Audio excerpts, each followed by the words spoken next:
Before I begin the next story, brace yourself for some random facts about a seaport. But trust me, by the time I finish the story, it'll all make sense. We're talking about the port of Karachi. It is located in Pakistan. It first opened in the year 1857.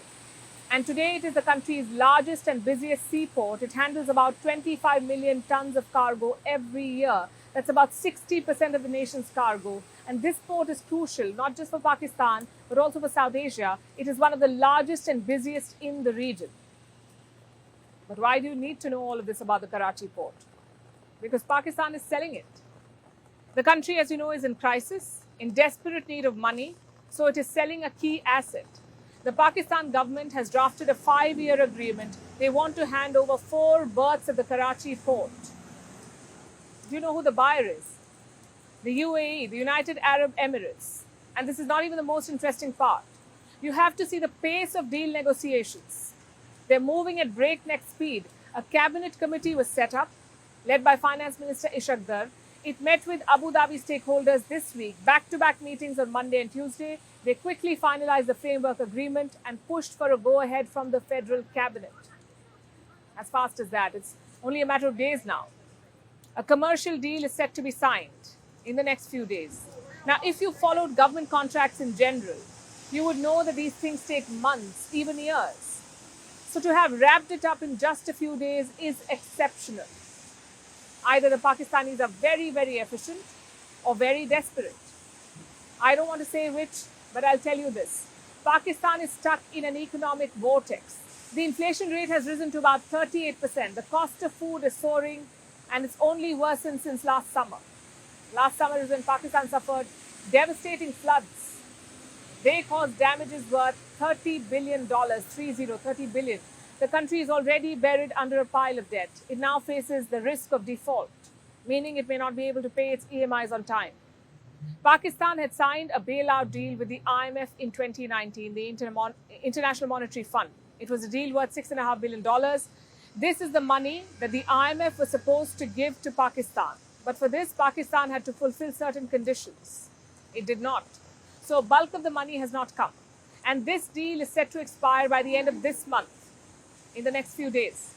Pakistan wants to revive it, but chances are dim. So selling the Karachi port may be a last-ditch attempt to raise some cash.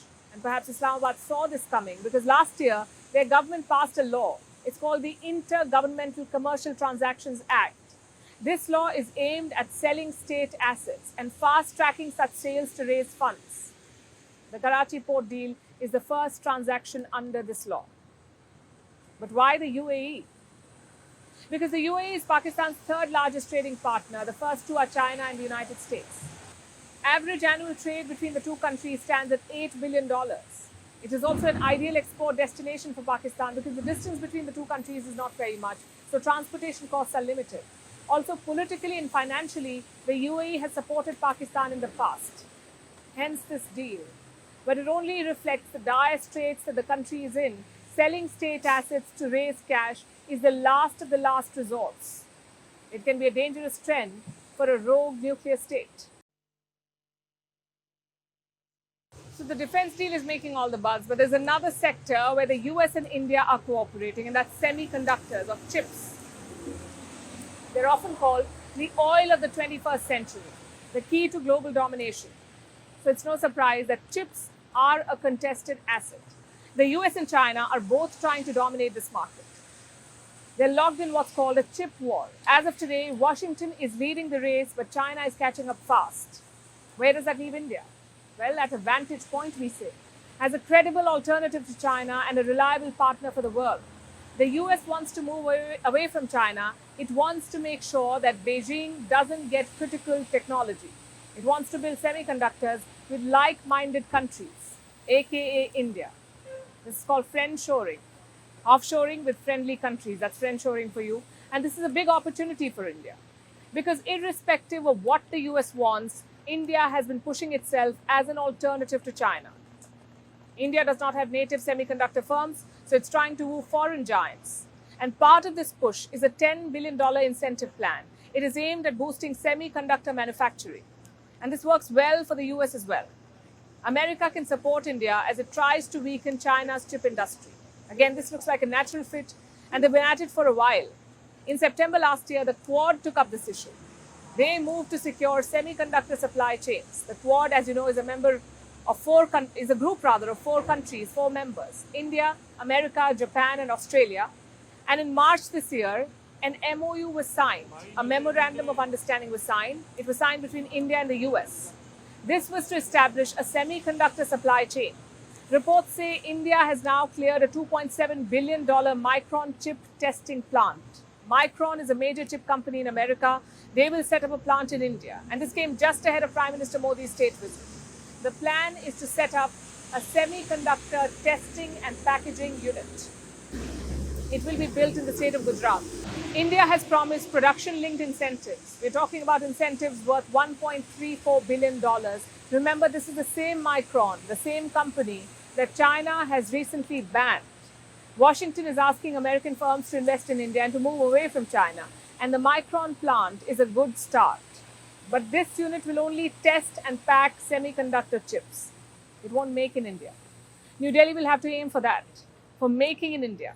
For India to dominate the chip market, it will have to manufacture chips. Currently, the chip global supply chain is complicated. Chips are designed in the United States, they're manufactured in Taiwan and South Korea, and then they're assembled in China. If India wants to become a key player, it will have to move fast. It will have to ramp up manufacturing. The plans are already in place. India will get its first semiconductor plant in Gujarat. It is being built by Taiwan-based Foxconn and India's Vedanta. Similarly, ISMC Digital is planning to build a $3 billion fabrication plant. This will be located in the state of Karnataka. So India has the potential to become a key manufacturer if things move in the same direction and at the same pace. India could achieve that in 3 to 4 years. And then it should start work on the next step. Dream bigger.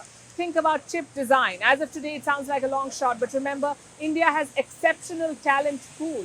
20% of the world's semiconductor design engineers are from India. The government has launched a chip design center. The idea is to encourage a chip design ecosystem in India with or without American support. Our next story is about the Titanic, the doomed ocean liner. It was once the world's largest steamship. It was called unsinkable. But on the 15th of April 1912, it went down during its maiden voyage. 1,500 people on board were killed. Decades have passed since, but its mystique has endured. It is now considered one of history's most famous shipwrecks. People risked their lives to catch a glimpse of it, and last week 5 people did just that. They sealed themselves inside a deep-sea submarine. They embarked on a voyage. Except now, they've gone missing. It's a race against time to save them. Our next report tells you more. These are the last seen visuals of Titan, a tourist submarine. Last Sunday, it embarked on a voyage in the North Atlantic to the Titanic shipwreck. Titanic was the largest ship of its time. It hit an iceberg on its maiden voyage in 1912 and became the holy grail of undiscovered shipwrecks. Its wreckage was found on the seabed in 1985. Since then, it has been extensively explored. By the likes of OceanGate Expeditions, this is a tourist company. And it charges guests for $250,000 for an 8-day expedition to the famous wreck, which sits over 12,000 feet beneath the surface. OceanGate's submarine embarked on one such journey last week, with 5 people on board, including a British billionaire. The group was sealed inside the sub. External bolts locked them in. Soon after the dive, the submarine went missing. Contact was lost an hour and 45 minutes into the dive, when the vessel was more than halfway down towards the wreck. Now, United States and Canadian rescue teams are scrambling to search for the submarine, racing against time to find it. The vessel had a 4-day supply of oxygen on board. This means the vessel has less than 30 hours of oxygen supply left. So the rescuers are fighting against time. So far, they've been unsuccessful in finding the vessel, and things aren't optimistic. As explorers, we are pessimistic and objective, and as it stands right now, it would be a miracle if they are recovered alive. I think they may be stuck at the bottom of the ocean. Perhaps there was a breach and water came in. I'm not very optimistic for their return, but it's a cliche, but it's true. If this is the end for them, they went out doing something they loved. This mission is complex. There has been no communication from the vessel. Visibility is quickly lost below the surface because light cannot penetrate that far. And the area where the vessel was lost faced poor weather conditions. But undeterred, rescuers are working round the clock. The area that we search is roughly about the size of Connecticut. As we continue on with the search, we're expanding our capabilities to be able to search under the water as well. And so we have a commercial vessel that's on scene now that has remote operated vehicles that will give us the ability to search under the water as well. US and Canadian agencies, navies, and commercial deep sea firms are all helping the rescue operation. They've involved the use of military planes, a submarine, and sonar buoys. These are small marine buoys that are used to detect and locate submerged submarines. So underwater acoustic research was conducted to locate the vessel. And today it proved to be a cause of hope. Rescuers heard noises in the area where the submarine went missing. Rescuers say they heard banging noises at 30-minute intervals. So US Navy experts are now analyzing the sounds. Some experts say that continuous noises suggest humans, but research is underway to prove it. Many aren't too optimistic, but the world isn't ready to give up hope just yet. Back to Washington, and amid all the buzz about the state visit, the Bidens are in an awkward spot. This is thanks to the president's son, Hunter Biden. He's caught in legal trouble, and he's set to plead guilty for tax evasion. But that's only half the story. As the White House rolls out the red carpet for Prime Minister Modi, it is facing a flurry of allegations and accusations. The charge is that Hunter Biden has got off too easy and that the US Justice Department is going soft on him. Now, Hunter Biden is no stranger to controversy. For years now, he's made news for the wrong reasons. In this instance, the timing couldn't have been worse. Our next report tells you what the charges are and how the president is dealing with them in an election year. Parents aren't usually very upbeat when their son is found committing a crime, much less admitting that he committed a crime. What are we talking about? Hunter Biden will plead guilty to tax evasion. He has also struck a deal with the US Justice Department on a separate gun charge. But the Bidens aren't ordinary parents. Joe Biden is the President of the United States, and Jill Biden, his wife, the First Lady. They are powerful people. People that have lived life large in the political circles of Washington, D.C. Hunter Biden has had a rough life so far. He has dabbled in drugs, multiple relationships, including with his own sister-in-law, and even crimes. Yes, crimes. That's where things get serious, and not just any crime. We are talking about tax evasion. Now that's a whole different ballgame altogether, especially coming from Hunter Biden, son of the sitting US president. But Joe Biden doesn't seem very concerned. Mr. President, have you spoken to your son today? Have you spoken to Hunter today? Mr. President, any reaction to his guilty plea?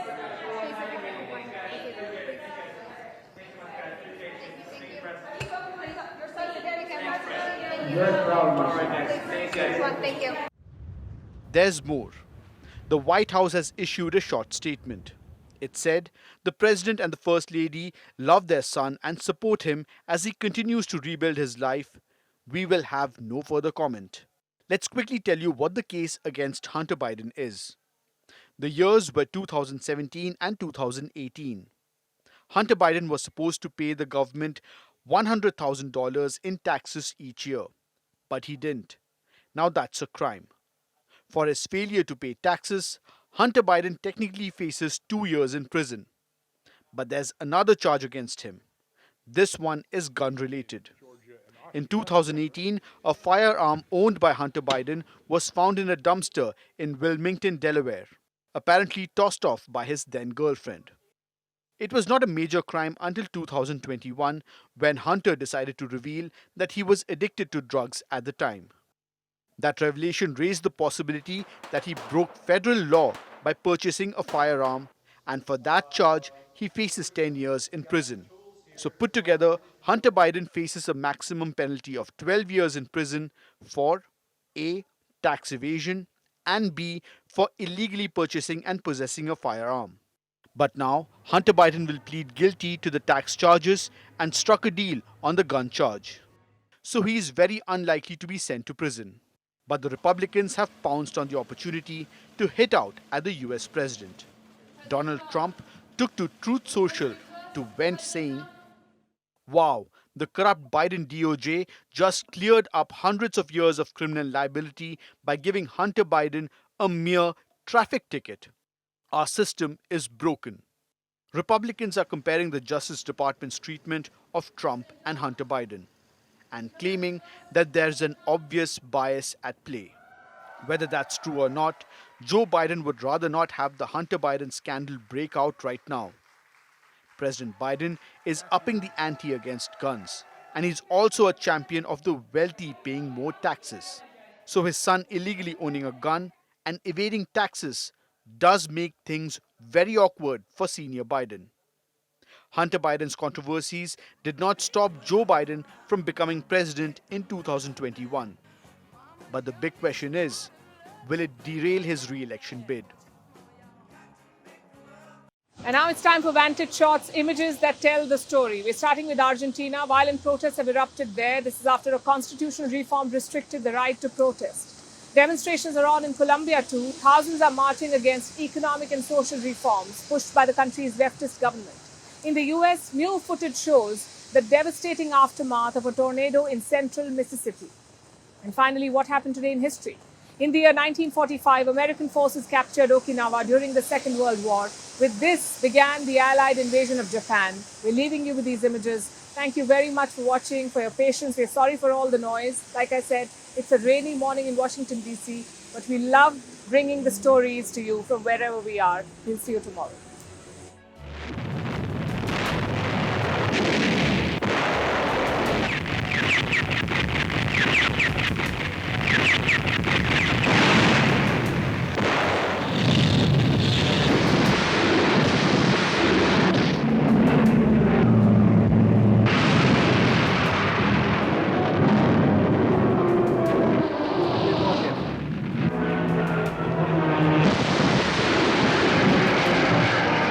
The bloodiest battle of the Pacific War has ended in victory for the Americans on Okinawa. 330 miles from the home islands of Japan, the stars and stripes are hoisted on this most vital strategic... Son bulones. Una situación completamente descontrolada. Escuchamos que hay respuesta de la infantería.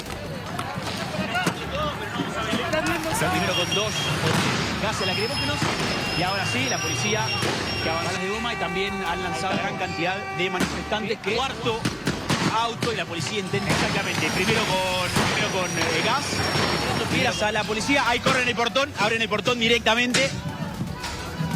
Rompelo, no saques nada, rompelo. Es impresionante, no paran las leyes a avanzar.